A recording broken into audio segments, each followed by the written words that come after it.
एक बार फारस के एक छोटे शहर में दो भाई रहते थे, कासिम और अली बाबा।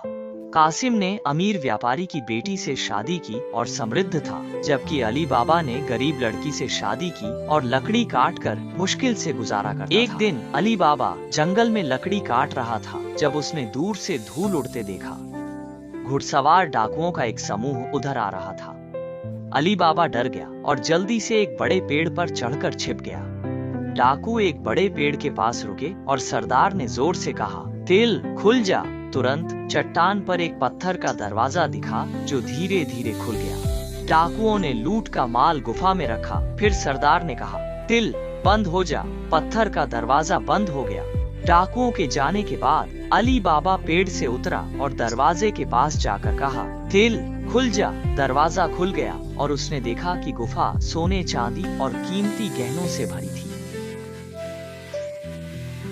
अली बाबा ने कुछ सोने के सिक्के लिए और कहा, तिल बंद हो जा। दरवाजा बंद हुआ और वह सिक्के लेकर घर लौट गया। घर पर अली बाबा ने सिक्के छिपाए और पत्नी को बताया कि लकड़ी बेचकर कमाए हैं। पत्नी खुश थी पर शंकित थी। वह कासिम की पत्नी से तराजू उधार लेने गई। कासिम की पत्नी ने शक में तराजू के नीचे थोड़ा मोम लगा दिया। एक सोने का सिक्का तराजू पर चिपक गया। कासिम ने सिक्का देखा और तुरंत भाई से इसके बारे में पूछा। अली बाबा ने मजबूरन उसे गुफा का राज बता दिया। लालची कासिम अगली सुबह गुफा गया और कहा, तिल खुल जा। अंदर जाकर उसने खजाना भरा, पर निकलते वक्त जादुई शब्द भूल गया। वह चिल्लाया, जौ खुल जा, गेहूं खुल जा, लेकिन दरवाजा नहीं खुला। तभी डाकू लौटे और कासिम को खजाना चुराते पकड़ा। गुस्से में उसने उसे मार डाला और शव के 4 टुकड़े करके गुफा में लटका दिया। चोरों को चेतावनी देने के लिए कासिम की पत्नी पति का इंतजार करके अली बाबा के पास गई। अली बाबा को बुरा लगा। वह तुरंत गुफा गया और भाई का शव पाया। वह दुखी होकर शव घर लाई, पर कासिम की मौत समझाना मुश्किल था। कासिम की नौकरानी मार्किना चतुर थी। उसने एक बूढ़े दर्जी को बिना आंखें बांधे लाया। उसे घर लाकर कासिम का शव सिलवाया और गुप्त रखने को कहा। फिर कासिम का अच्छा अंतिम संस्कार किया। कहा कि बीमारी से मर गया। लुटेरों ने शव गायब पाया। जाना कि और लोग भी गुफा का राज जानते हैं। जांच का फैसला किया। डाकू नेता व्यापारी बनकर तेल के डिब्बे लेकर शहर आया। 39 डिब्बों में लुटेरे थे, सिर्फ एक में असली तेल था।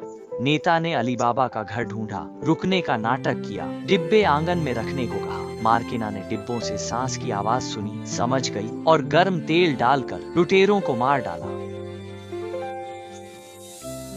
रात में नेता ने योजना विफल पाई और भाग गया, पर वह नहीं माना। फिर व्यापारी बना और बदले के लिए दुकान खोली। डाकू नेता ने अली बाबा के भतीजे की दुकान के बारे में पूछा और दोस्ती का नाटक किया। एक बार उसने अली बाबा को घर बुलाया, मारने की योजना बनाई। मार्किना ने व्यापारी की कमर में छुपा खंजर देखा और शक हुआ।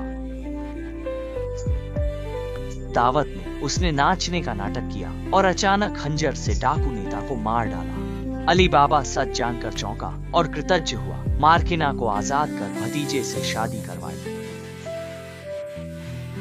तब से अली बाबा का परिवार समृद्ध रहा। वह गुफा का राज संभालता और जरूरत पर खजाना लेता। भतीजे मार्किना के साथ व्यापार चलाया और सबसे सम्मानित परिवार बने।